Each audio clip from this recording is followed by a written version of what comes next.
Ketika Nabi kandungannya umur 2 bulan, bapaknya mati. Itu kan tareh. Gara-gara diwaca bahasa Arab, terus kayak mantra. Lah akhirnya diarani bid. Sing maca padha ora paham, akhir Allah, ya Allah. As padha dene aku. Repot besar. Pusing aku mikir berarti.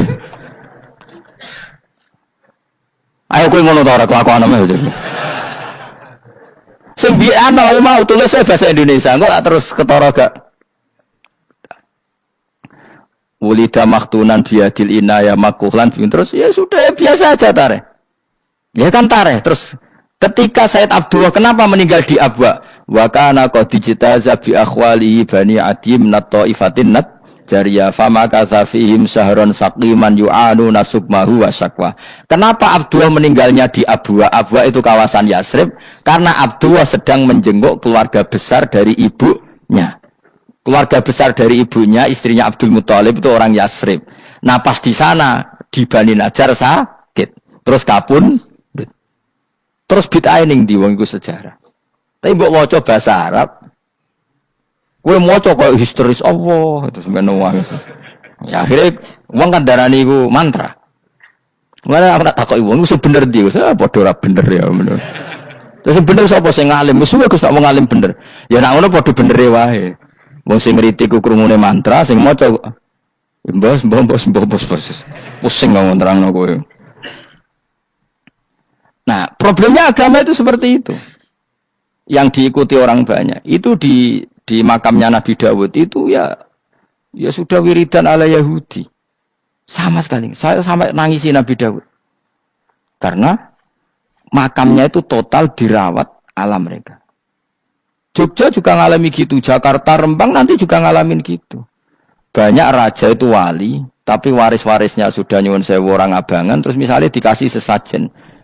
Orang nok yasine tapi mau nok sesajene. Mau apa kalau makamnya memutuskan seperti itu, penjaga makamnya itu.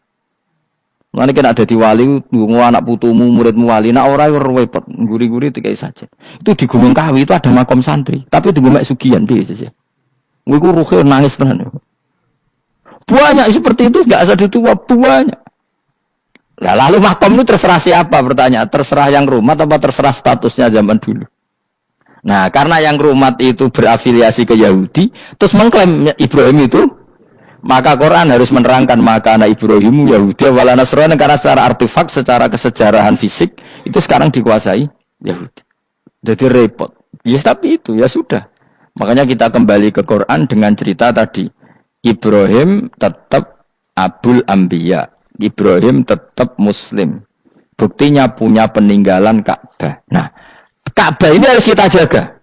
Ketika Ibrahim kita katakan ninggali Ka'bah, ternyata Ka'bah di situ sentral tauhid. Antahira baita li taifina wal akifina waruka'is sujud.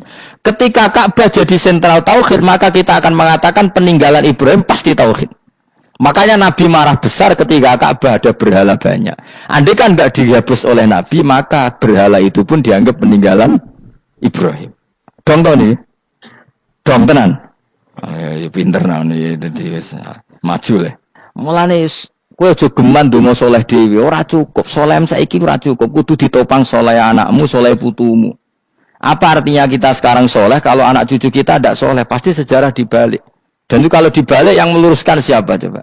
Ya coba yang bisa jawab siapa coba? Misalnya Soben terus ya sudah ditulis kacau lah kacau. Saya tidak bisa bayangkan. Makanya Nabi Isa, Quran menjelaskan Nabi Isa sebanyak itu. Karena sudah dikira oleh orang yang salah kalau Isa itu anak Tuhan. Sampai Quran jelaskan Isa itu begini. Soal tidak punya bapak, saya ini Tuhan, kata Allah. Gawe tanpa bapak mbok wae iso ya iku Adam, kok gawe tanpa bapak kowe geger terus aku mbok anggap bapak iku piye jare pengen. Sampai seperti itu. Karena wis kadung darane keliru, dadi mau ndak mau Quran kudu nerangno. Ibrahim juga gitu, wis kadung diaku kubu sebelah nak dekne iku Yahudi.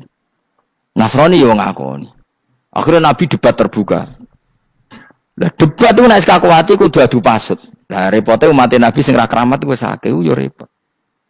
Masyhur ada orang Nasrani, orang Yahudi. Ya sudah Muhammad, kalau kita debat ilmiah oke, Anda menang dalam debat ilmiah. Tapi kita buktikan bahwa kita ini agama samawi. Kita debat pakai langit, sing kalah kena laknat, sing kalah kena azab. Cara Madura sumpah pocong. Nabi yo jare Nabi. Masyhur itu. Faman hajjaka fihi min ba'di ma ja'aka minal ilmi faqul ta'alu nadu abna'ana wa abna'akum wa nisa'ana wa nisa'akum wa anfusana wa anfusakum tsumma nabtahil fanaj'al la'natallahi 'alal kadhibin. Nabi dijak mubalah. Oh ya oke, kita mubalah. Nabi nimbali Hasan Husain. Cucu kesayangannya dipanggil Hasan Husain. Putri kesayangannya Sayyidah Fatimah dipanggil. Terus jari ke Kanjeng Nabi, saya berani adu pasut. Taruhannya saya, anak cucu saya. Wong Nasrani mikir, wih, adu pasut anaknya dijak, putune dijak, mesti bener. Mergo wong paling kuatir nak anaknya mati, putrine mati. Ora ana cerita bojo ning bab iku. Wah, bojo ora melok aku ora ora. Mulane kula termasuk kiai sing jarang lunga mbek bojo-bojo. Sakjane sering ora tau mlebu. Tapi kiai-kiai haji ya mbek bojo, umrah mbek bojo. Kula niku ya rada iskal. Jebule bareng tak kono di dhuwit sing wedok Gus. Ya wis nak ngono wis kejawab ya wis anjir sing dhuwit sing wedok. Ya wis nak ngono fair apa? Riyen bapak kula kaji ya dhewean, bojo kula kaji ya dhewean, kula ya kaji dhewean. Tapi aja tiru. Kamu ndak sekeramat saya ya. Jadi kula nggih setuju sing grudak-gruduk wong loro karena ternyata tadi sing duwe dhuwit sing wedok. Ya wis piye meneh. Tapi dalam semua riwayat memang abna ana itu Hasan Husain, Nisa itu Fatimah. Memang Nabi enggak ngajak istrinya. Nabi itu unik dalam banyak hal itu memang ya Hasan Husain sama Sayyidah Fatimah. Kenapa istri itu kadang enggak dilibatkan? Memang enggak seru. Seru anak. Orang itu lebih menyayangi anak toh nyawa cara Jawa. Bareng Nabi keluar, orang-orang Nasrani bilang ini wajah-wajah yang setiap mengetuk langit pasti disembadani. Terus mereka mundur. Enggak jadi apa mubahalah, minta mubahalah ini dibatalkan. Berarti Nabi itu debat 2 kali secara ilmiah ya pernah, yaitu membuktikan kalau Ibrahim adalah pernah berdomisili di Mekah, sehingga Nabi mengklaim sebagai turunan Nabi Ibrahim. Mereka tanya buktinya apa, terus fihi ayatum bainatum maqamu Ibrahim. Orang-orang Yahudi Nasrani ditanya itu apa jejaknya, itu jejak Ibrahim. Mereka ngakui kalau Ibrahim pernah di Mekah. Artinya kalau pernah di Mekah zaman dulu kan nggak ada pesawat, nggak ada, mesti domisilinya lama. Dan itu artinya punya anak turun yang hidup di Mekah, yaitu lewat Ismail. Bukti kedua tadi, sa'i. Sa'i bainas Safa wal Marwah adalah mengenang ketika Hajar mencari air. Lagi mulai perkara mbek kowe. Saiki Ismail ketika lahir iku jek digolekno banyu antarane Safa mbek Marwah. Sementara cerita Dzabih disembelih iku ning Sam. Mulane aja melok-melok lah ya. Aja melok-melok mulane. Aja terusno, mari kepinteran wis. Semeneng ae ora usah melok-melok. Gak, aku Ismail ya. Cilate pinter kok pintere ra kasil, sombonge tok sing kasil dadi. Gak jeng Ismail. Ismail wis gak? Kita nerang gitu. Tapi ilmiah. Ben kowe bangga di guru alim ya, dadi kowe ben nak gurumu gak main-main. Aku yo krungu-krungu nak kaul aku iku Ishak tapi wis goblok ngono Ismail. Karena waman sadda finnar ora umume wong iku wis repot. Rasa diterusno dadi bukti empirik wis mengarah Ismail iku jelas uripe ning Mekah. Mergo wong Yahudi Nasrani lah ngakoni peristiwa Hajar iku ngakoni. Berarti Ismail urip teng Mekah. Akhirnya Rabi mbek suku Jurhum terus nurono Sayyid Adnan sak teruse sampai tok Kanjeng Nabi Muhammad sallallahu alaihi wasallam. Mulane dibak utawa manakib utawi napa? Berjanji. Niku pertama sing disebut abtadi limla bismillah terus wa ba'du fa aqulu wa Muhammad bin Abdullah. Kenapa dibak berjanji lah ya. Kenapa nerangkan nasabnya Nabi Muhammad? Karena yang dipertanyakan Muhammad jadi nabi turunannya siapa? Karena syarat nabi itu harus turunan nabi. Makanya berjanji nerangkan wa ba'du fa aqulu wa Muhammad bin Abdullah bin Abdul Muttalib wasmuhu Syaibatul Hamdi khumitat khisaluhus saniyah. Dan masih terbukti di Ka'bah itu ada pintu namanya pintu Babu Bani Syaibah, yaitu nama lain dari banyak Kanjeng Nabi. Terus diterusno sampai wa'adna nu bila raibin intadzabil ulumin nasabiyya ila dzabihi Ismail. Iku partaimu. Mergo berjanjilah darani dzabihu Ismail. Alhamdulillah jadi terus kowe menang. Kenapa?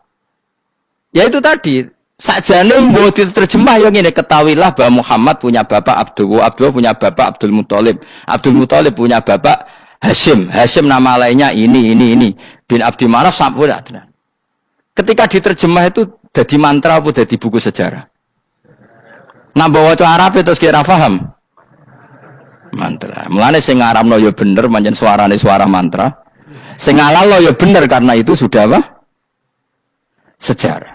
Lah khilaf seperti ini sudahlah kita abaikan saja, kita suka damai, tidak suka konflik. Biasalah seperti itu. Tapi yang jelas perdebatan antar para nabi itu seperti itu.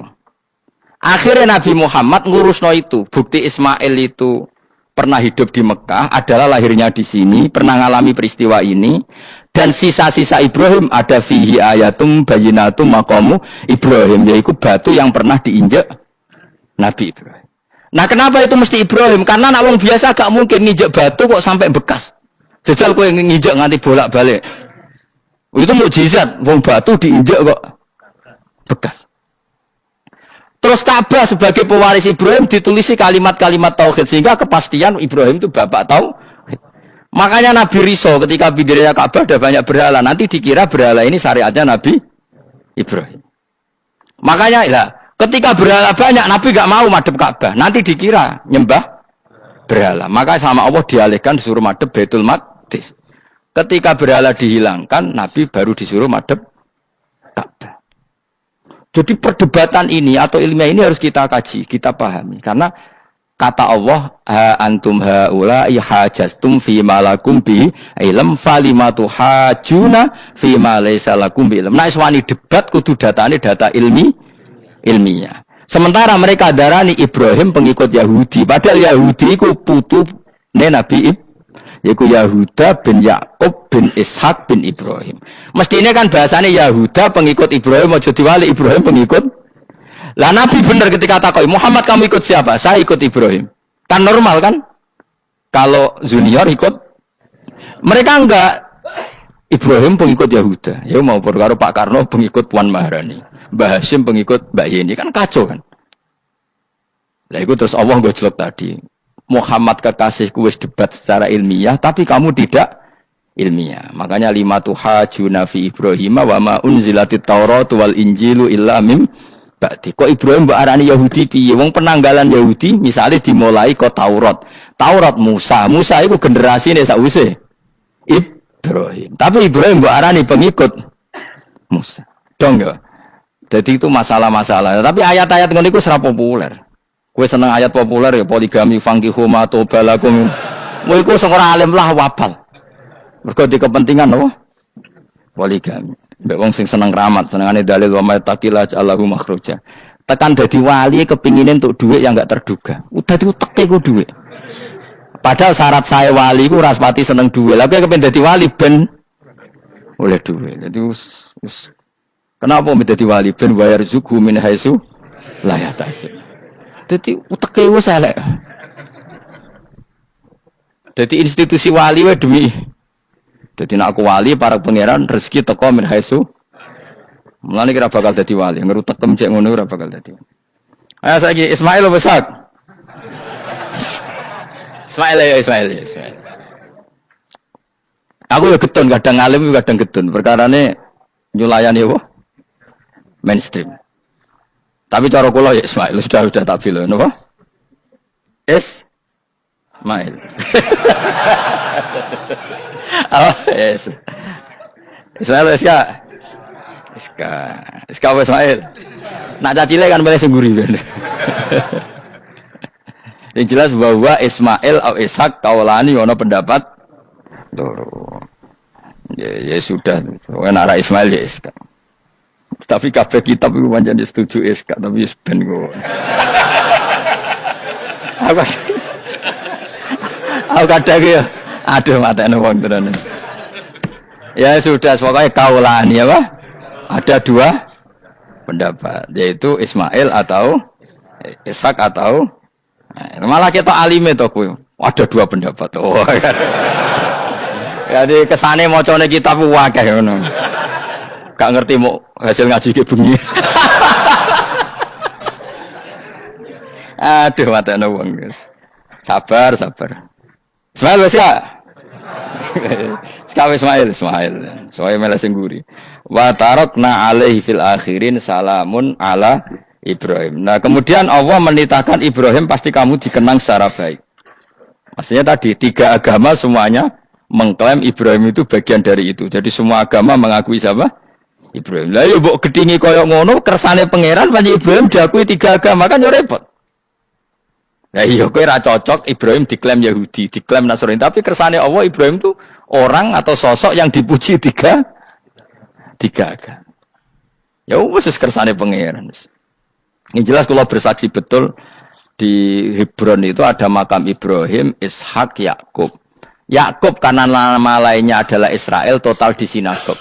Meskipun kita tetap kita pasti yakin kalau Yakub itu nabi dan tidak ada sangkut pautnya dengan keyahudian. Maka kita statusnya mengikuti Quran saja. Kalau status artefak atau fisik itu tinggal sing gawe makom. Nggih mboten. Misalnya tadi Ibrahim karena makamnya di Israel dikuasai orang Yahudi, terus mereka tinggal saja ganti kafan ala Yahudi, dikemuli ala Yahudi, selesai. Waduh misalnya ono Zaid yang bawali bora, bawali tenan bora, misalnya di makam Wahabi sudah seperti itu, hanya dikasih tanda di kepala, ndak ada jubah, ndak ada apa. Tapi kebalikannya misalnya, Ruhin mati anak putune suge kei cungkup wali besar Ruhin yang terserah nih. Lah mungkin era kita masih konangan, era nice. Lho nak wali songo karuan ana buktine sejarah secara silsilah. Lah nak sing ra jelas-jelas yo. Mulane cara kula putune wali kudu alim biar urut.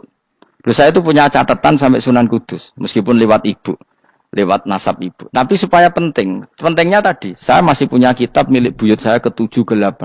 Itu berapa coba? Berapa orang itu setiap saya buka itu langsung putus saking lamanya kitab itu.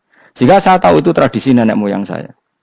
Enggak mungkin nenek moyang saya seneng keris, seneng jimat. Nyatanya yang nggone lemari ini mau ana kitab. Mbok nak nggone manane keris kan.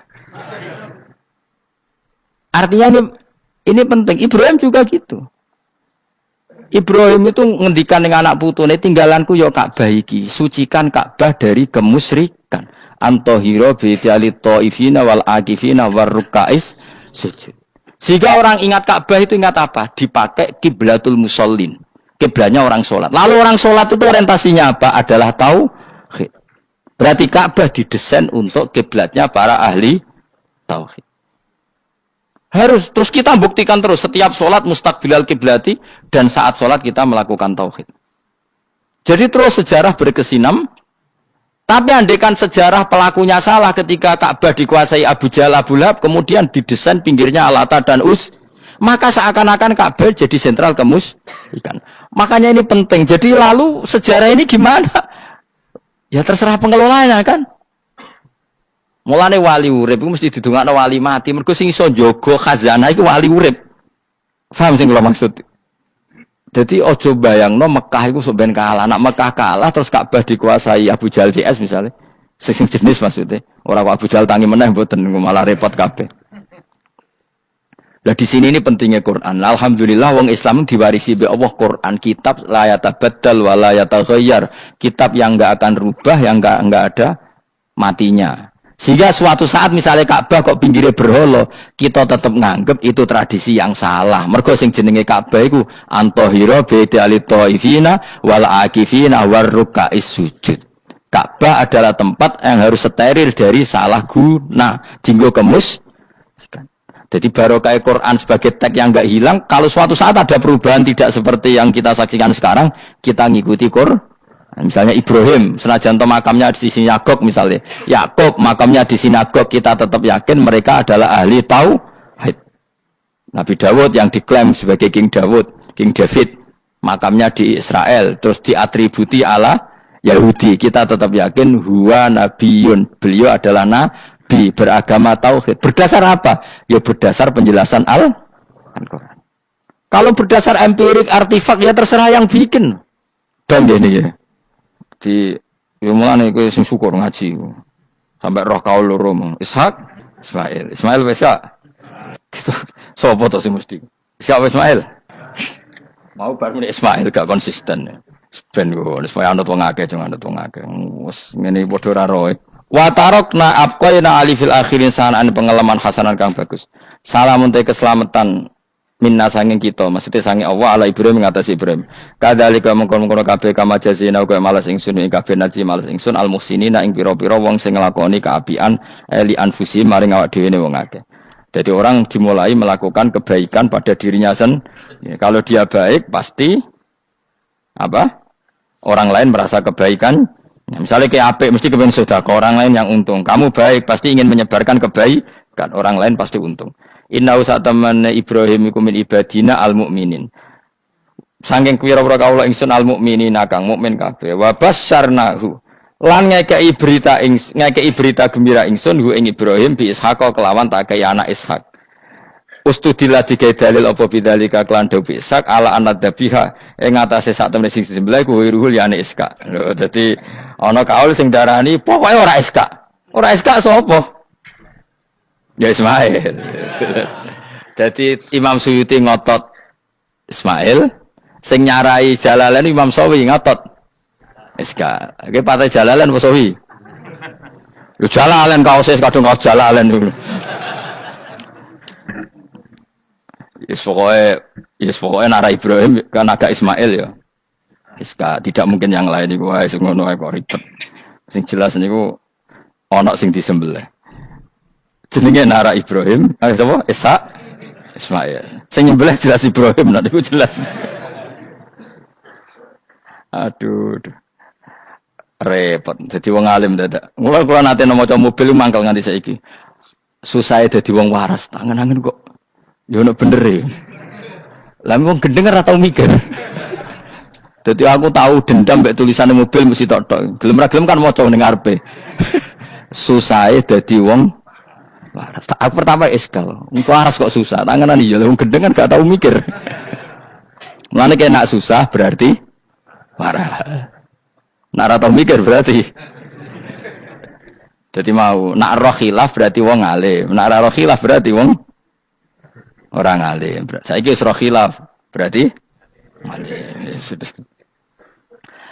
Nabian Khalid dadi nabi halul muqaddaratun ayu jadu. Tegese den petuki sapa apa Ishak muqaddaron Khalidin kira-kira ana apa nubuwatu. Ketika Ishak belum lahir pun sudah dicap jadi nabi meskipun belum diangkat. Tapi kan mulai lahir sudah dicap jadi nabi. Tentu pengangkatannya sebagian besar nunggu umur berapa 40 tahun kan ada aturannya mang nabi. Tapi kalau takdirnya sudah pasti jadi apa? Nabi minas solihin. Wa barokna lan berkah ingsun ali ngatas Ishak bitaksiri dzurriyyatihi kelawan akeh anake dzurriyyah wa akeh. Mergo Ishak di anak Yakub, Yakub ya anake iku meh 12 napa pinten. Sing jelas sing kandung namung sinten? Yusuf kalian sinten? Bunyamin. Eling-eling sinten Yusuf kalian apa? Wala Ishaq lan ing atase Ishaq wala daru wa barokna alaihi wa ala Ishaq. Wa barokna lan berkah ingsun alaihi ing atase Ibrahim bitaksiri dzurriyyati wa ala Ishaq. Kan Yakub bin Ishaq bin Ibrahim waladi iku anak Ibrahim.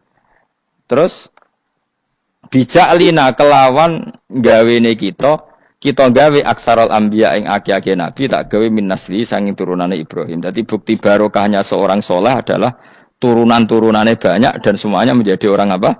Soleh. Ya kalau dulu ya kelasnya jadi nabi, kalau sekarang kan nggak mungkin ada nabi paling banter jadi wong apa? Soleh. Tapi wa semono wa min dzurriyyatihi malan iku setengah sanging turunane Ibrahim lan Ishak muhsinun utawi ana sing apian mukminun wa dzalimul li nafsi kafir mubinun kang jelas bainul kufri tekse jelas kafire. Walakot manan lan teman-teman paring ingsun ala Musa ing atase Musa wa Harun lan Harun tak paringi binubuwati kelan kenabian. Wa najjana lan nyelametno ingsun huma ing Musa lan Harun wa qauma huma lan kaum Musa lan Harun rupane Bani Israil. Jadi kaum Nabi Musa Harun kaum Bani Israel. Tapi saya berkali-kali bilang Bani Israel itu nama gen. Jadi orangnya bisa hidup di mana saja. Kayak Bani Israel itu dulu hidup zaman Nabi temui Medina. Karena Bani maknanya turunan Israel. Jadi. Tapi kalau sekarang Israel negara kan naisen. Jadi orang Israel asli ada, pendatang juga ada. Asal manggon di situ disebut Israel. Jadi sekarang yang di negara Yerusalem atau naisen sana itu enggak mesti Bani Israel. Kayak di Indonesia lah. Indonesia itu kan nggak mesti yang di Jawa itu orang Jawa, kadang turunan Arab, turunan Pakistan, turunan. Kalau yang Bani itu kan melintasi zaman dan waktu. Lah Bani Israel zaman Nabi udah urip teng pundi? Medina, makanya mereka bisa berdebat mbek Nabi, mergo ya turunannya Nabi sinten Ibrahim. Makanya tanya, Muhammad kita turunan Ibrahim itu otentik. Kalau kamu buktinya apa? Terus Nabi bisa menceritakan nasabnya sampai Nabi siapa? Ibrahim lewat Ismail, dan ada bukti Nabi Ismail memang pernah hidup di Mekah, yaitu ada bekas kakinya Nabi siapa? Ibrahim. Nah, mulane berjanji ketika nerangkan itu dimulai wa ba'du faqulu wa Muhammad bin Abdillah sampai menghitung nasab wa adnanu bila raibin inda dzamil ulumin nasabiyah ila dzabihi Ismaila nisbatuhu wa muntama. Walaqad manana lan teman-teman paring ingsun wa nasornahum lan budi wa najjainahum minal karbil adim sanging prahara sing gedhe. Prahara sing gedhe bagi Bani Israel zaman yang Mesir. Nah, ini kan bukti lagi. Ketika Nabi Musa hidupnya di mana? Ndak, jawab saja. Mesir kan? Di Mesir ada Bani Israel ndak? Ada, bahkan Bani Israel yang di Mesir diperbudak Fir'aun. Artinya gini, mereka Bani Israel tapi hidupnya di Mesir karena Bani maknanya turunan. Sementara yang sekarang di Israel ndak mesti Bani Israel, biasa aja orang lain hidup di situ. Jadi lengi-lengi. Jadi cocok muni wah Israel itu negara turunan para nabi. Iya sing ora ya ora aneh-aneh gitu. Ngaji ora khatam. Minal karbi saking kesusahan aladimi kang gede istibadi Fir'aun tegese perbudakan Fir'aun iyahum ya ing Bani Israel. Ini terjadinya di mana coba? Fir'aun memperbudak Bani Israel itu di Yerusalem apa di Mesir? Di Mesir. Berarti Bani Israel banyak yang di Mesir. Di era Nabi banyak yang di Medina. Makanya bisa debat tadi. Wa nasornahum lan nulungi ingsun hum ing kabeh turunan, tolong catat ya Allah karena itu.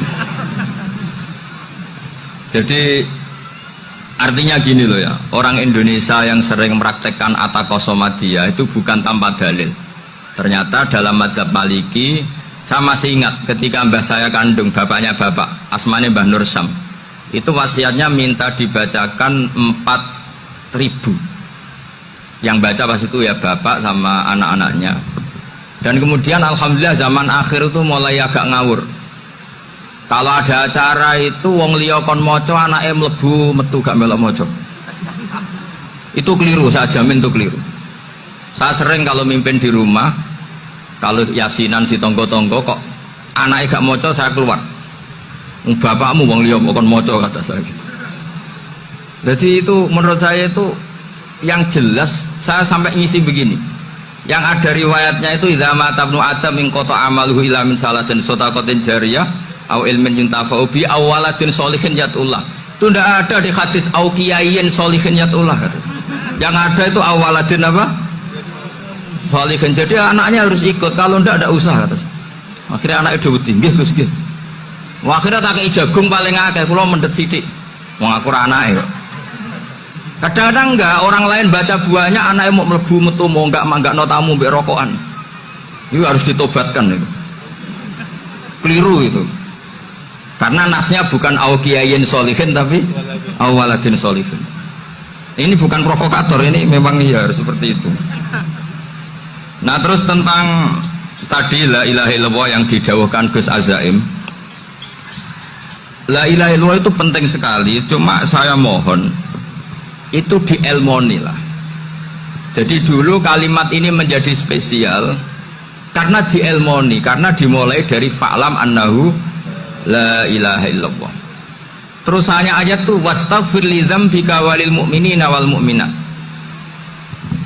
Saya ulang lagi ya. Terus hanya ayat tuh wastaghfir li dzambika walil mu'minina wal mu'minat.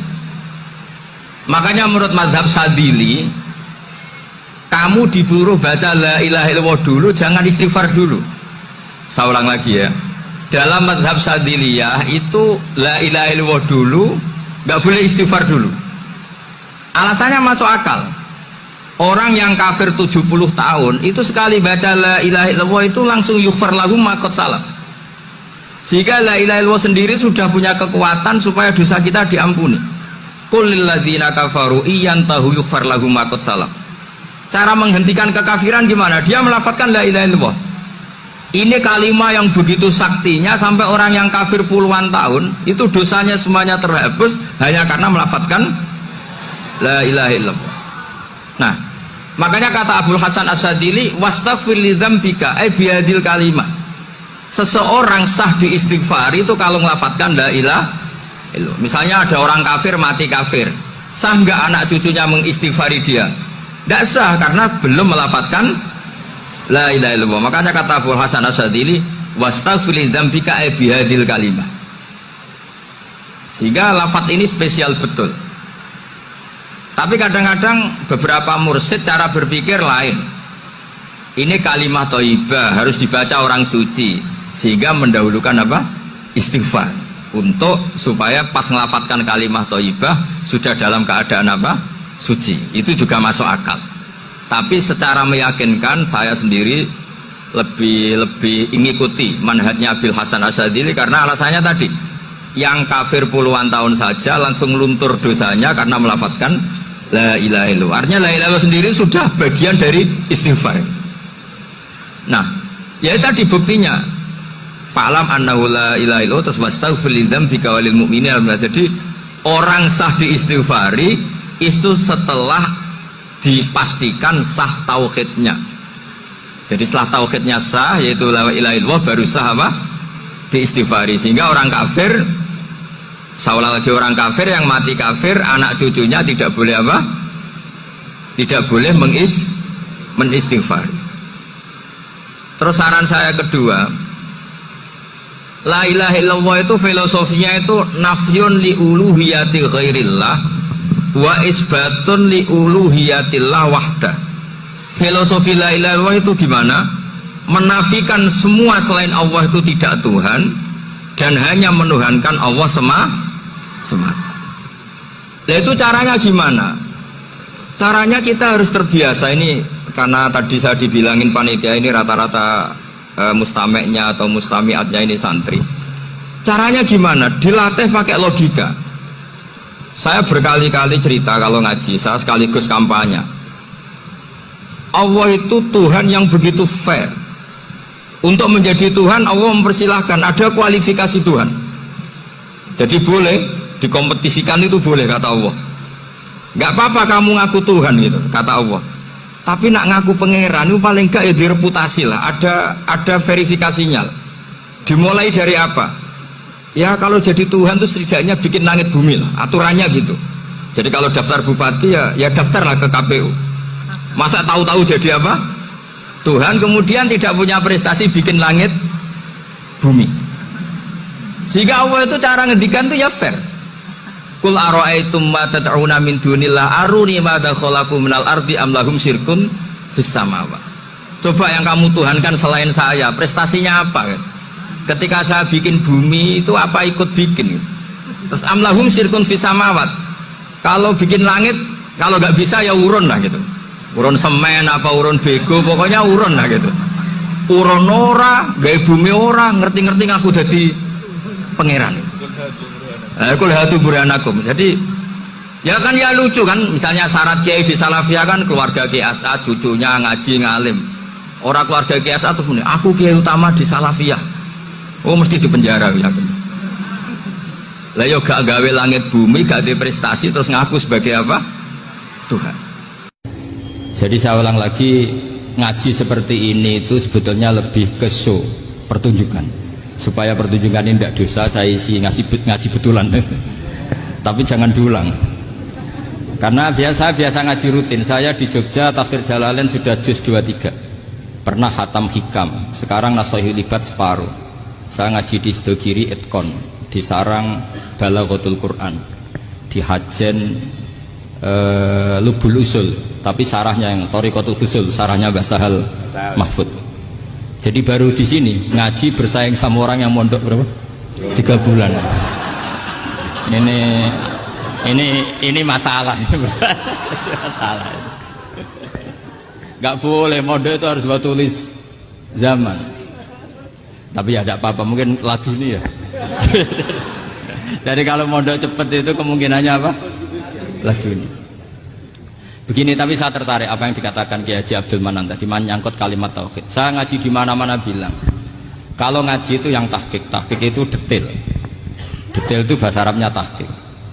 Jadi kita misalnya berpikir secara jernih, orang yang kafir 70 tahun itu pasti menjadi muslim karena melafadzkan la ilaha illallah. Dan itu bi ijma'il ulama. Semua ulama mengatakan demikian. Saya ulang lagi, itu bi ijma'il ulama. Karena mansus di Quran ada ayat qulil ladzina kafaru iyantahu yughfar lahum ma qad salaf. Kalau orang yang kafir 70 tahun bisa dihilangkan kekafirannya hanya dengan kalimat la ilaha illallah Muhammadur Rasulullah. Berarti kalimat ini statusnya apa? Penghilang kekafiran. Apa? Penghilang kekafiran. Lalu ada kelompok yang mengatakan gara-gara kalimat la ilaha illallah dan pegang patok nisan itu orang menjadi kafir. Ini kan jadi paradok. Lafadz yang kita statuskan sebagai penghilang kekafiran dengan lafadz yang sama orang menjadi kafir. Itu nggak ketemu nalar. Mbok nalar paling apapun tetap nggak ketemu. Kecuali tadi ya dalilnya pokoknya ngotot tadi. Itu memang kacau itu. Tapi alhamdulillah mereka insya Allah ya sadar. Kamu jangan bayangkan mereka tidak sadar terus, berarti kamu doanya jelek. Bisa saja mereka sudah ingin sadar, berhubung digojlok ini terus nggak jadi sadar. Jadi jangan-jangan salah kita karena sering gojlok sehingga yang mau sadar jadi tidak apa? Nggak sadar. Saya tadi jam 10 sampai setengah 2 masih ngajar di pondok saya ngajar tafsir masih di Rembang sana saya. Terus saya ke Semarang Dalalah Muyassar, ya mungkin agak-agak keramat, jadi tetap jam 3:15 saya bisa ketemu Habib Umar Hafid. Saya beberapa menit ya diskusi tentang manhaj beliau, dan kebetulan saya sering belajar kitab beliau sama alumni-alumni Darul Mustafa. Meskipun saya tidak pernah ke sana, tapi saya tahu betul mazhab beliau karena al-arwah junudun apa? Mujannada. Begini, saya sering dingetikani Mbah Mun, politik tidak jelas itu bagian dari kejelasan. Ini yang perlu dikatakan. Jadi politik tidak jelas itu bagian dari apa? Kejelasan. Misalnya begini, siapa yang mengira Khalid bin Walid yang sangat musuhi Rasulullah, dia panglima orang kafir ketika mengalahkan Rasulullah di perang Uhud, akhirnya Khalid bin Walid masuk apa? Islam. Begitu juga Wahsy, qatilu ahabbin nasi ila Rasulillah, pembunuh Sayyid Hamzah, akhirnya juga masuk Islam. Begitu juga Abu Sufyan, dia pemimpin besar kafir Mekah ketika perang Badar, ketika perang Khandaq, akhirnya juga Islam dan menjadi mertua Rasulullah Shallallahu Alaihi Wasallam. Dari fakta ini kemudian banyak ulama alim yang ngambil sikap itu ya coro Jawa itu anggang-anggang. Anggang-anggang itu gak tegas, tapi gak tegas dari rumusan ilmu yang detail. Saya ulang lagi, gak tegas tapi dari rumusan ilmu yang apa? Detail. Bisa saja orang yang sekarang kafir suatu saat mukmin atau muslim. Bisa saja yang sekarang sedang fasik suatu saat soleh. Bisa saja yang mondok 3 bulan rois PB NU. Sementara yang mondok lama kadang KRT. Tapi itu hanya hukum duniawi. Saya yakin yang KRT ini PBNU di akhirat. Karena mondoknya lebih apa? Lama. Itu tak jamin. Saya juga berencana mimpin NU di akhirat saja, bukan di dunia. Makanya saya mohon SK itu berakhir muktamar mendatang. Karena saya sudah kiai sebelum diangkat. Makanya saya ulang-ulang, kalau pengangkatan itu niatnya ikrar, saya terima. Tapi kalau niatnya ngangkat, tak gugat di pengadilan. Ini tidak guyon, ini betulan itu. Ya, tapi ini hanya guyon saja. Nah, ini penting saya utarakan teori ngaji ya. Ini saya bacakan naskah asli Sayyid Umar Hafid supaya Anda dapat barokah beliau. Karena beliau selain alim allamah, muridnya Habib Salim, juga beliau pernah ngaji kutub Sayyid Abdul Qadir Segaf di Jeddah. Juga beliau sering istifadah di beberapa kiai. Ini saya baca teks Arabnya, kemudian saya terjemah. Bagi yang tidak setuju pemaknanya bisa gugat, karena saya baca Arabnya. Yang nggak setuju pemaknanya bisa gugat, tapi tak jamin kalah karena saya paham betul teksnya maknanya seperti itu. Logikanya tadi ya, ketika Rasulullah ngambil sikap tegas kepada qatilu Hamzah yaitu Wahsy, dan ketika Rasulullah ngambil sikap tegas pada orang-orang yang mengalahkan beliau di perang Uhud, kaifa yuflihu qaumun fa'alu bi anbiya'ihim hakadha. Bagaimana mereka jadi orang benar atau orang yang dapat kebahagiaan kalau mereka perlakuannya seperti Nabi seperti ini, yaitu Nabi sujawaju masyhur wa kusirat ruba, yaitu Nabi itu wajahnya terluka, gigi serinya tanggal. Orang-orang seperti ini tuh nggak akan bejo kalau orang Jawa, nggak akan falah. Tapi apa yang terjadi? Allah menurunkan ayat laisa laka minal amri syai'un aw yatuba 'alaihim aw yu'adzibahum. Muhammad itu bukan wilayah kamu ngecap orang, menstigmasi orang itu tidak wilayah kamu. Saya bisa saja mengampuni mereka atau menyiksa saya itu atau menyiksa mereka itu wilayah saya, kata Allah. Saya bisa saja mengampuni mereka atau menyiksa mereka itu wilayah saya.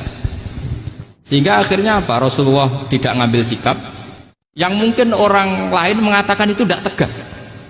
Tapi itu kearifan. Betul, akhirnya Wahsy malah masuk Islam. Khalid bin Walid panglimanya juga masuk Islam. Dan beberapa orang kafir juga masuk Islam, termasuk mimbenihim, ketuanya yaitu Abu Sufyan. Ini penting saya utarakan. Makanya ini saya baca pembenaran dari konstruksi pikiran tadi. Nah ini supaya khas. Ini khasnya orang mondok 10 tahun nih. Jadi ini tak baca ini. Nah, biar jelas ini nanti tagnya persis ya, tidak saya rubah. Ini di kitabnya Habib Umar Hafid, namanya itu Taujihun Nabi Limardoti Bari. Kalau diterjemah ya mengarahkan orang yang sadar. Nabi itu orang yang sadar ya, sampai ini termasuk orang yang sadar. Limardoti Robbi, menuju mendapat ridho Tuhan atau Allah Subhanahu wa Ta'ala. Saya baca tagnya ini di halaman 179. Ini tidak ada yang saya rubah, tidak saya kurangi. Bismillahirrahmanirrahim. Fala budda an nuwattina qulubana ala annana khadamatu ahli hadzal qaul wa yattali Allah min qulubina annana na'taqidu imkaniyata ayyasfa fi ahadina yaumal qiyamati man huwal ana kafirun yuslimu faya'lu sya'nu indal haqqi fayakunu sababan li khalasika fil qiyamah yumkinu dzalik.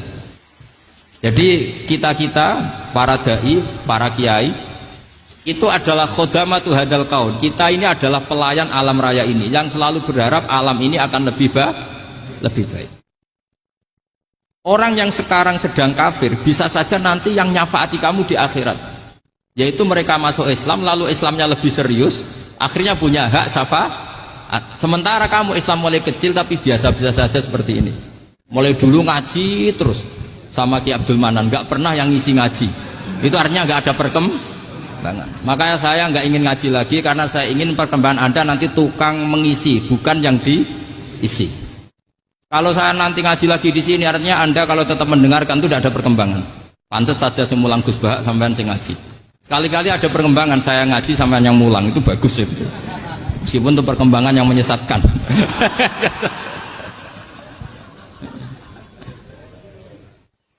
Ini penting saya utarakan. Ini dawuhnya Said Umar ya. Orang yang sekarang sedang kafir bisa saja orang ini nanti nyafaati kamu, yaitu beliau orang ini Islam, kemudian Islamnya serius, maka punya hak syafaat. Sementara kamu Islamnya biasa-biasa saja. Itu masyhur kayak Sayyidina Umar. Sayyidina Umar Islam di hari itu langsung makomnya makom yang a'la, sehingga mengalahkan yang sudah Islam lebih lama. Karena Islamnya Umar itu menjadi izzatul Islam betul. Makanya jangan benci orang tegas teman-teman, kadang ya ada baiknya. Abu Bakar itu sudah Islam tapi layinal janib, orangnya santun. Kalau dipisai orang yang menengahi lah, kira-kira seperti itu. Begitu juga Bilal, Ammar, Suhaib. Singkat cerita, Rasulullah itu sering dibully ya, sering disiksa orang-orang kafir. Rasulullah berharap, wah kalau yang Islam gini terus repot. Melihat Umar ini petarung di pasar Uka, dia dapat uang itu kalau tarung, menangan. Kata Rasulullah, kalau ini yang Islam ya bagus. Beliau berdoa, Allahumma aizal Islam bi Umar. Itu kira-kira 2 hari dari doa beliau, Umar masuk Islam. Itu pertama masuk Islam itu orang-orang kafir diparani. Kalau kamu ganggu Rasulullah Muhammad tak bunuh. Semenjak itu orang kafir yang gentenan sembunyi. Sehingga kata para mereka yang Islam selalu jaya mut aslama Umar, ketika Umar masuk Islam. Itu dalam 1 hari Islam itu Rasulullah sudah ngendikan Umar yang Islam sehari ini imannya kalau ditimbang separuh ahli dunia masih unggul sama Islamnya Umar. Nah bisa saja seperti itu. Jadi saya minta sama teman-teman yang mencintai ilmu, tidak tegas itu bagian dari ketegasan dalam ilmiah. Karena kita ini tidak mengendalikan dunia, tidak mengendalikan hidayat, hanya Allah piyambak yang ngasih apa? Hidayat. Maka sikap kita laisalaka minal amri syai'un aw yatuba alaihim aw yu'adzibahum. Rasulullah yang ahabul khalqi ilallah saja tidak boleh tegas karena semuanya potensi itu ada. Cuma kita tegas dalam kebenaran saja, tapi nggak perlu tegas dalam mengawal kebenaran. Kenapa demikian? Karena Islam ini agama yang akan dijaga Allah ila yaumil. Yang jaga Islam bukan PBNU, bukan PP Muhammadiyah, bukan kiai. Yang menjaga Islam namun Allah Subhanahu wa taala.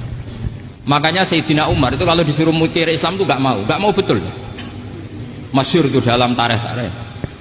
Umar mimpin itu sukses, banyak futuhat. Singkat cerita akhirnya orang tuh kelangenan, wah kalau Umar meninggal kayak apa. Sehingga Abdullah bin Umar setiap jalan-jalan tuh dibully. Kalau sekarang dibully, ya Abdullah bin Umar, bapak kamu itu gimana? Sudah sepuh mau meninggal kok tidak suksesi. Kalau saja ada orang penggembala kemudian meninggalkan kambingnya di hutan, kamu anggap orang yang mudoyi enggak, menyanyiakan kambing itu enggak? Ya iya, kata Abdullah bin Umar. Apalagi amru hadil umat ini mau ditinggal gelanggang, nanti suatu saat Umar meninggal. Mbok yo suksesi supaya jelas. Logika itu diaturkan ke Umar radhiyallahu anhu, ke Sayyidina Umar. Pertama Umar agak tertarik dengan logika itu. Lama-lama beliau marah. Tidak jadi. Saya tetap tidak akan istikhlaf, tidak akan suksesi. Dan saya tidak akan mikir Islam katanya. Islam akan diurus oleh Allah Subhanahu. Terus beliau ngendikan, Islam ini jalan ketika ditinggal Abu Bakar. Bahkan ketika ditinggal ahabul khalqi ilallah akramul khalqi indallah, yaitu Rasulullah Muhammad sallallahu alaihi wasallam. Coba Islam dulu dipimpin Abdul Qadir ketua wali, dipimpin Wali Songo, dipimpin orang top. Sekarang dipimpin mondok 3 bulan jalan. Karena Islam yang ngatur Allah Subhanahu wa taala. Jadi ini penting. Loh coba ustadz tuh banyak yang nggak bisa ngaji loh. Tapi ya laku ya nggak masalah. Loh saya kemarin di Korea seminggu. Itu TKI jadi khotib, ada yang jadi mufti, ada yang jadi suriah. Itu ada yang di sana jadi suriah, pulang ke kampung angon kambing lagi. Loh itu teman saya kenal. Iya suriah Korea tapi. Artinya gini, bahkan masjid semua yang di Korea itu didirikan oleh TKI dan TKW.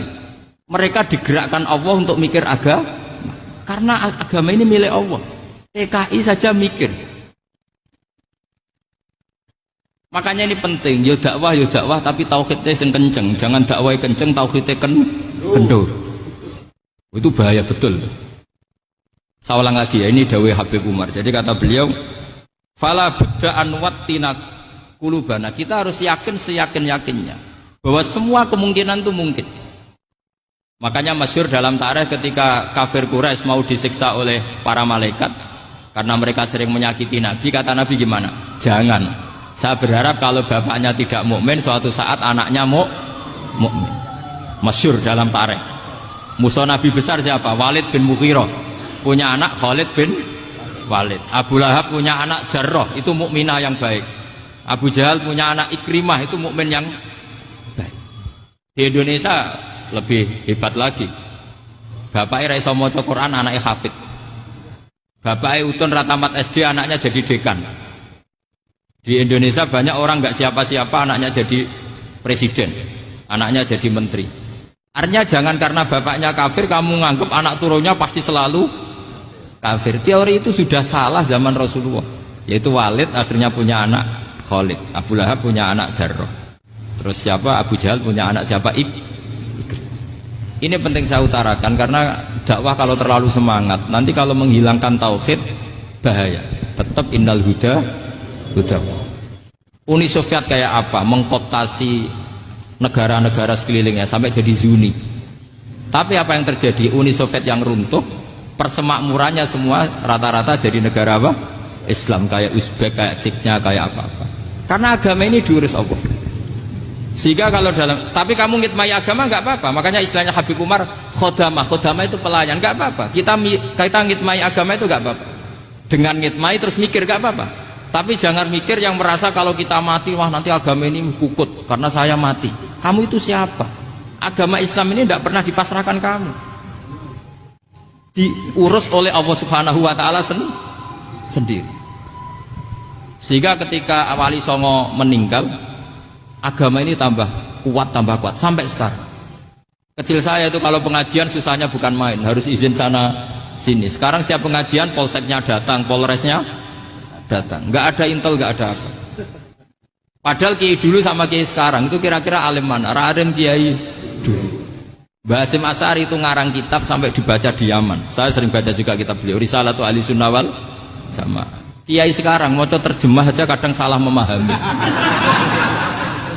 Tapi ya Islam tetap jalan karena Islam ini dikawal, dijaga oleh Allah Subhanahu wa Ta'ala. Maka kalau dalam cerita tarikh sirahnya Ibnu Ishaq itu, tauhid itu penting. Beliau cerita begini, Sayyid Abdullah itu namanya Abdullah bin Abdul Muthalib. Kita tahu kenangannya Rasulullah terbanyak itu bukan dengan Sayyid Abdullah tapi dengan Sayyid Abdul Muthalib, dengan mbahnya. Karena Nabi itu mulai kecil dirawat oleh siapa? Mbahnya. Yaitu yang disebut Nabi ketika 2 bulan kan abahnya sudah meninggal. Ya saya baca ya, pakai bahasa Arab biar jadi bid'ah. Nanti kalau bahasa Indonesia ada bid'ah. Tidak betul. Diba atau berjanji sebenarnya itu kitab sejarah, berhubung dibaca bahasa Arab terus kayak mantra. Terus yang belakang mau nyenggai soleh aleh, sehingga kubu sebelah bilang itu khurafat dan bid'ah. Coba diterjemah ini, coba nanti saya baca bahasa Arab. Walamma tamma min hamli syahroni ala masyuril aqwalil marwiyatu fi bil madinati abuhu Abdullah wa kana qad istaza bi akhwalihi bani adi min at-taifatin najariyah wa makatha syahron saqiman yu'anu nasukmahu wasyaqwa. Terus di pojok sana bilang soleh aleh. Pasti kubu sebelah yang liwat, wah itu khurafat bid'ah karena dianggap mantra. Padahal artinya coba sampean baca bahasa Indonesia. Ketika hamil Rasulullah umur 2 bulan, abahnya meninggal di kota Abwa. Kota Abwa adalah kota keluarga besar ibunya Sayyid Abdullah. Kebetulan pas ke sana beliau sakit sampai 1 bulan dirawat. Bid'ahnya di mana kalau diterjemah? Wong itu kitab tarikh. Makanya saya nggak tahu yang membidah-bidahkan tiba itu karena tadi. Tapi sampean juga ikut salah karena nyenggai sholawat kantok itu. Jadi makanya saya bilang tadi kalau bahasa Arab bid'ah, kalau sudah terjemah bid'ah karena kelihatan kalau itu hanya kitab tarikh. Coba bid'ahnya di mana? Wa ba'du fa'aqulu wa Muhammad bin Abdullah bin Abdul Muthalib bin Hasyim. Itu kalau diterjemahkan, kamu harus tahu siapa nama Muhammad. Muhammad punya abah siapa? Rasulullah Muhammad Abdullah. Punya abah siapa? Abdul Mut. Punya abah siapa? Hasyim. Coba baca gitu di kubu sebelah. Oh iya. Berhubung baca bahasa Arab. Wa ba'du fa'aqulu wa Muhammad bin Abdullah bin Abdul Muthalib bin Hasyim. Jadi itu hanya salah baca saja. Maksudnya salah yang hukumi, bukan salah yang baca, salah yang apa? Hukumi. Sayyid Abdullah ini orang yang tauhidnya sangat kuat. Sayyid Abdul Muthalib lebih kuat lagi. Saya cerita sedikit betapa pentingnya tauhid. Ketika pasukan Abraha bawa pasukan gajah mau menyerang apa? Ka'bah. Itu sebelum menyerang itu semua aset-aset milik orang kafir Quraisy, milik orang Quraisy lah. Itu ditawan, diambil, termasuk milik Sayyid Abdul Muthalib, milik Abdul Muthalib. Terus ketika mau masuk Ka'bah, mau masuk Mekah, kata Abraha, man sayyidu hadal wadi, siapa yang kamu tuakan, yang kamu pertuan di sini? Oh, Abdul Muthalib. Abdul Muthalib itu dipanggil, itu auranya luar biasa. Abraha yang di tempat perkemahannya itu harus duduk di atas karena dia raja, itu duduk di atas gak berani. Saking wibawanya Abdul Muthalib, ini mbahnya Rasulullah. Akhirnya Abraha bilang gini, saya duduk di bawah tidak mungkin karena saya raja. Kamu duduk jejer saya tidak mungkin karena nanti umat saya kecewa karena raja kok disaingin gitu. Ya sudah, sambil berdiri-diri kita ngomong. Akhirnya Sayyid Abdul Muthalib tadi diomongin gini, saya itu tidak ingin merusak orang-orang Mekah, orang-orang Quraisy. Saya hanya kecewa punya tempat ibadah dikencingi, diberakin sehingga saya mau merubuhkan Ka'bah. Tapi dengan damai, nggak ada perang. Apa jawabnya Abdul Muthalib? Lucu. Gak apa-apa, Ka'bah kamu robohkan silakan, gak apa-apa. Yang penting unta saya yang kamu sita kembalikan. Harta saya yang 100 unta kamu sita kamu kembalikan. Itu Abraha kagetnya bukan main. Kaget karena kamu itu pemimpin apa? Tadi saya hormat kamu karena kamu tak anggap orang hebat. Hadhil Ka'bah dinu abaika. Ini Ka'bah itu agama kamu. Pas saya hancurkan kok kamu tenang-tenang saja. Padahal pas mau saya hancurkan kamu tenang-tenang saja, malah tanya unta kamu itu gimana? Apa jawabnya Abdul Muthalib? Inna lihadal baiti robban hamahu. Sebab Ka'bah itu ada yang punya dan pasti akan melindungi Ka'bah. Tapi kalau unta itu milik saya, ini urusan saya, ini unta.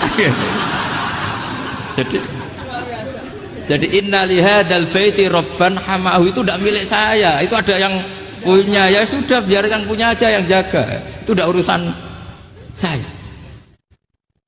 Akhirnya unta dikembalikan, aman deh, untung double.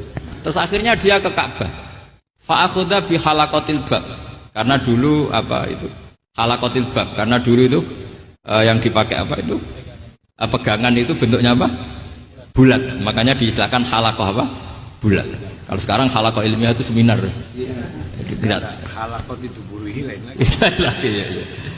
Pegang terus bilang gini, kata Abdul Muthalib, ya Allah, Ka'bah ini mau dihancurkan oleh Abraha. Ka'bah ini milik kamu. Saya mau ke gunung, mau melihat apa yang kau lakukan terhadap orang yang mau merusak Ka'bah. Terus Abdul Muthalib bilang ke umatnya, wa ya qaumi, ayo kita ke gunung melihat ma fa'ala rabbuna. Apa yang akan dilakukan Tuhan kita terhadap orang yang mau menghancurkan Ka'bah. Jadi santai saja. Santai. Terus Abdul Muthalib naik gunung sama orang-orang Quraisy. Abraha datang mau merusak Ka'bah, terus terjadi alam taro kaifa fa'ala rabbuka bi ashabil fil. Itu melihat. Dan betul Ka'bah dijaga Allah. Islam juga gitu. Ketika Islam dikooptasi Uni Soviet, semua ulama, semua wali perasaannya hanya nunggu kehancuran Uni Soviet, karena pasti agama ini dijaga Allah. Saya setiap sholat, setiap munajat, ketika baca Rabbana lakal hamdu bil samawati wa mil'ul ardi. Dulu saya iskal itu janggal. Ya Allah, engkau zat yang layak dipuji, yang pujian itu memenuhi langit dan bumi. Pikiran saya kalau bumi ateis itu mujinya kayak apa? Tapi Masya Allah, ketika saya datang di Korea, bumi ateis, ternyata di sana banyak masjid, banyak tasbih, bahkan ada sakduna di sana. Karena Allah sudah ngendikan lakal hamdu mil'us samawati wa mil'ul ardi. Dan sekarang nyata, semua bumi ateis, bumi apa saja, ada tasbihnya, ada tahmidnya. Makanya sadaqallahul adzim ketika ngendikan sanurihim ayatina fil afaq walladzi arsala rasulahu bil huda dinil haqqi liyuzhirahu 'ala dini kulli. Makanya saya mohon sekali bahwa agama ini harus kamu khidmah. Tapi enggak boleh kamu pikir. Atau dibaliklah, khidmah maka memikir. Tapi tidak usah GR bahwa agama ini diserahkan sampean. Saya juga agak ridho. Agama kok diurus orang-orang kayak gini, kayak apa nasibnya? Jadi ini penting, karena rata-rata kiai alim itu tidak jelas. Terus oleh orang-orang yang nggak pernah ngaji itu, wah ini nggak jelas, nggak tegas. Islam itu harus tegas. Maksudnya tegas itu kayak apa? Tegas itu di wilayah kita. Kalau istri kamu mau diperkosa orang itu boleh tegas, itu wilayah kamu. Tapi kalau hidayat itu wilayahnya Allah Subhanahu wa Ta'ala, kita tidak pernah tahu. Bahkan yang sudah Islam saja, nyuwun sewu, itu nggak ada jaminan mati husnul. Kita tahu dalam sejarah Sa'labah itu dapat gelar hamamatul masjid, merpatinya masjid. Tapi kita tahu akhirnya Sa'labah itu apa? Su'ul khotimah. Sampai dalam Islam selalu diajarkan ya muqallibal qulub tsabbit qalbi ala din. Jadi kalau kita sendiri saja masih ingin selalu husnul khotimah, agak ada ruang untuk mudah menvonis orang lain. Makanya saya salut sekali ketika Habib Umar menulis kita semua ini mengkhidmai hadal qaul, dan selalu berharap bisa saja suatu saat orang yang sedang kafir bisa saja suatu saat muslim. Nah soal kalau yang sama yang harbi menyerang kita ya tarung. Kalau artinya kalau yang merangi kita ya kita wajib perang, kalau enggak ya habis kita. Seperti kita lakukan ketika diserang Belanda. Tapi ketika mereka musta'man, dhimmi, mu'ahad, orang-orang kafir yang mau berdamai dengan kita ya kita damai. sebagaimana yang dilakukan Rasulullah SAW ketika berdamai dengan kafir Quraisy yang dipimpin Suhail bin Amr. Masyhur itu dalam tarikh. Singkat cerita kan Sayyidina Ali ini pernah konflik sama orang Khawarij. Kata Sayyidina Ali, ya sudah lah, namanya kita musuhan, kita tidak usah ketemu, pakai mediator, kata Sayyidina Ali. Kata orang Khawarij, ini apa-apaan kok butuh mediator? Nggak ada Qur'annya, nggak ada hadisnya.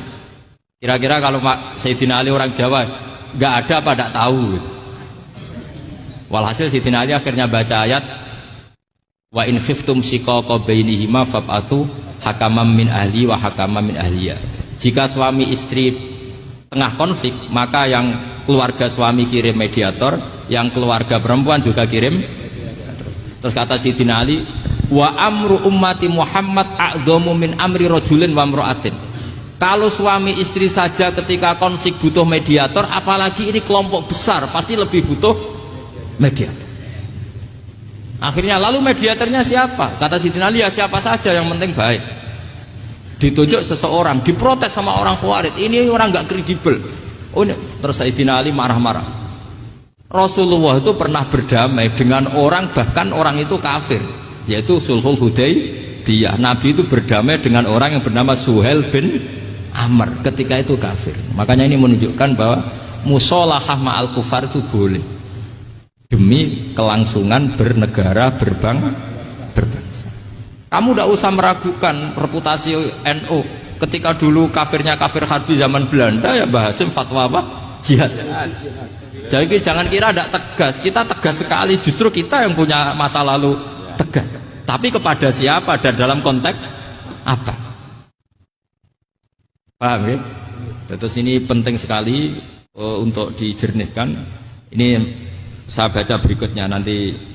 Tidak supaya tahqiq, saya syukur sekali, saya tadi sekaligus minta ijazah sama Habib Umar, dan memang saya ngaji ini lama sama teman-teman alumni Yaman, cuma belum pernah ketemu mu'alifnya. Tadi saya ketemu minta ijazah itu dan beliau senang sekali, bahkan sempat bikin tulisan di kitab saya ini. Sama tidak perlu baca, karena kalau bisa ya biasa, kalau tidak bisa malu ya sudah, tidak usah baca sudah. Terus ini kata beliau, ini masih saya teruskan. Nahnu min hadhil intilaqah naktasibu thabatana wa quwwata yaqinina. Wa illa fa fil ardi mu'aridun wa muntaqidun wa mukhalifun min akhyarin wa asyrarin, sholihin wa fasikin, muslimin wa kuffar. Kalau kamu punya satu metode ilmiah, metode dakwah, kamu harus siap, karena pasti ada yang menentang. Yang menentang itu ya mulai orang soleh, tidak soleh, orang macam-macam.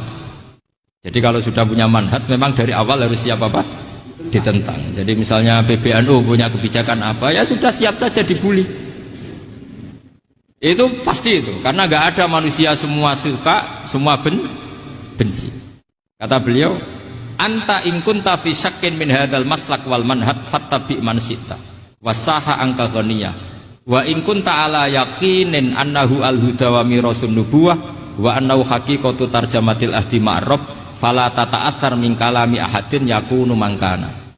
Jadi intinya kita mengawal Islam secara rahmatan lil alamin itu justru kita berharap menjadi simpatik dan menjadikan mereka menjadi napa Islam. Jangan ketika simpatik dianggap gak tegas.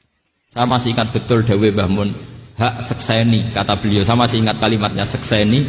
Aku ra tegas itu berdasar ayat laisa laka minal amri syai'un aw yatuba alaihim aw yu'adzibahum, karena potensi sosial itu bisa rubah. Orang yang sekarang kawan kamu bisa saja suatu saat jadi musuh, yang sekarang musuh kamu bisa saja suatu saat jadi kawan. Terus kamu ngambil sikap tegas dalam sesuatu yang nggak stabil seperti ini, lalu tegas itu kan nggak pada tempatnya. Makanya yang seperti ini kata Allah pakai asa itu menawa-menawa. Asa wahu ayyaj'ala bainakum wa bainal ladzina ataitum minhum mawaddah.